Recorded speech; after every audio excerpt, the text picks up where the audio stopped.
I believe that Ghee is way more technical. I think you learn so much more about how the body moves. The grips, I believe, with the Ghee show you so much more about just positioning and and just understanding how the body works and control.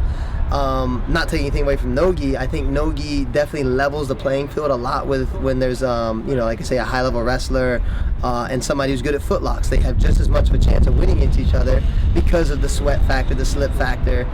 There are not as many control grips, so I think the Ghee aspect is way more technical. Not any easier, I just believe it's way more technical. I personally prefer Ghee, always. I think I just have so much better of a time playing with the Ghee. Like I said, I do enjoy the technical aspect of it. I think it's more about the knowledge and the overall understanding of the body and just the technique with the Ghee. I just love so much more. No Ghee is still a fun time too, and I enjoy it, but it's just not my true love. My true love is definitely the Ghee.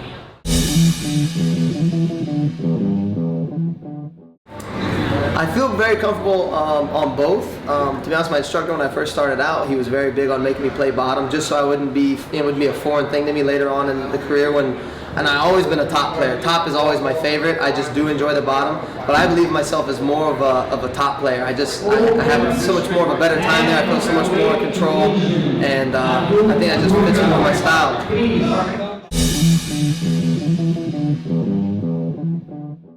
I do believe that there should be some kind of limitation on exactly what people can do within their body. It definitely does take away from the guys who stay pure and natural within the sport. Not taking anything away from people who use steroids, especially while it's not being policed. Man, do what you want. I'm not going to argue with you. It's not going to stop me and my strive to be the best. But I do think there should be a little bit more of a control, as just the same as any other sport. If we want to make it to the big leagues, we got to take these same things into effect, just like any other sport.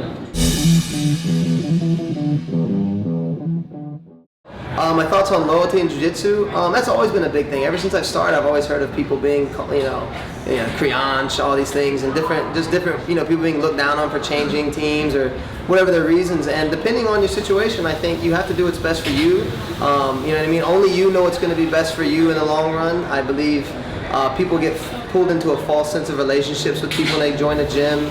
And the relationships are good, but are you paying to learn or are you paying to have friends?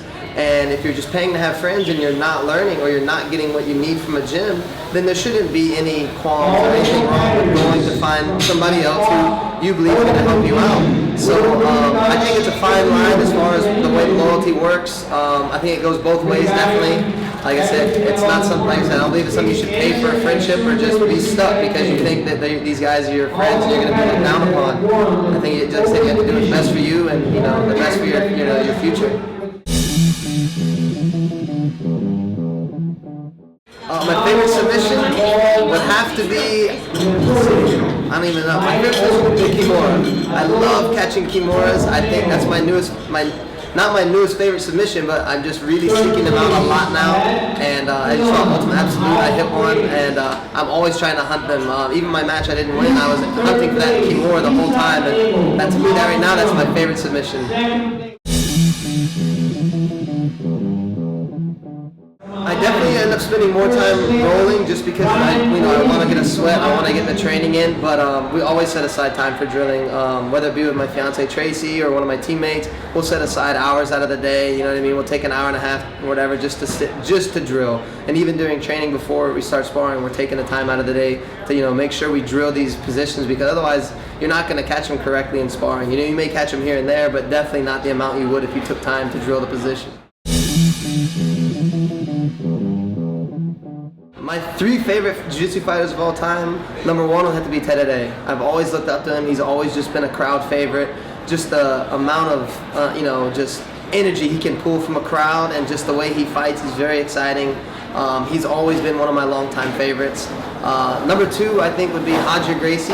Roger, to me, like when he just wins with basics, and regardless of his size, he just sticks to the basics. He's never been a fancy guy. There's nothing, he's not doing any kind of flying scissor leg locks or any kind of crazy things. The basic cross choke from mount is, I started hitting that in tournaments because of him. It was such a, just a big plus to me. And then, let's see, my third favorite jiu-jitsu player would have to be, I don't know, the top two are easy ones because those are the ones I always like to look for.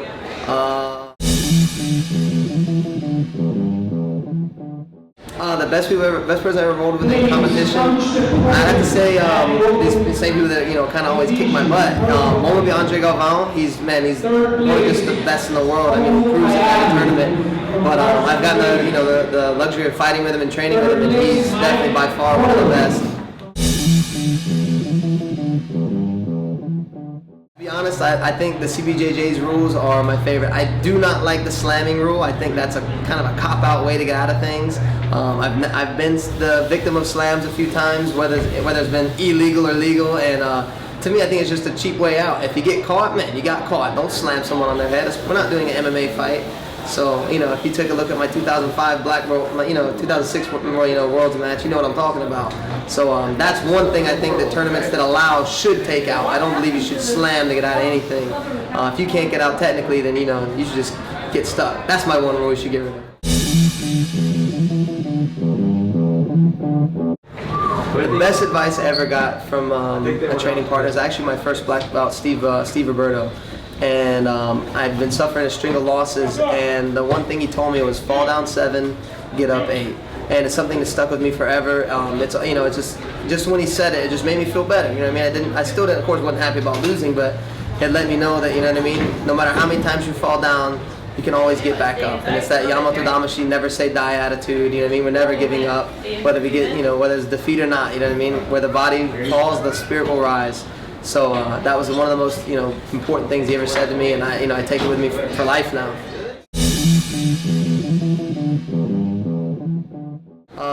Legacy of Mike Fowler. I would like people to remember Mike Fowler as the guy who just always went out there and fought every match, no matter what, whether it was absolute division, his division, whether he was sick. I've had people tell me not to compete when I don't feel good, but I have such a desire to compete, and I just want to do it all the time. And so whether anything's in my way, whether I don't feel good, I just can't let that hold me back. So if anything, I'd like to be remembered for that.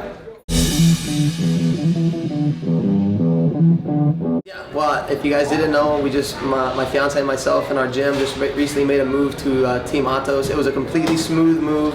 Had a talk with Master Lloyd Irvin, and had to let him know it's just what's best for our lives right now, for my family, for our gym. We just had a baby, and these guys, and I couldn't imagine being in better hands. I wouldn't have left for anywhere less. And so if anyone has any questions, no, not moving to San Diego, no, not moving to LA. We're staying in Hawaii. We're Hawaii based. But we just, we branched out the Familia to, a new arm, for instance. So, very big supporters of Team Lloyd Irvin. They're always going to be my family, but we've made the switch, and they asked us and they welcomed us into their family. So, thank you to Team AOS, and we look forward to training with you in the future.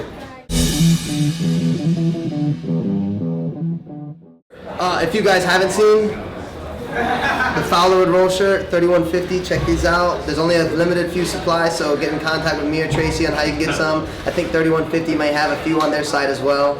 OTM Kimonos, they're a huge supporter of our gym. If you didn't know, our gym is a non-profit organization, the North Shore Jiu-Jitsu Club.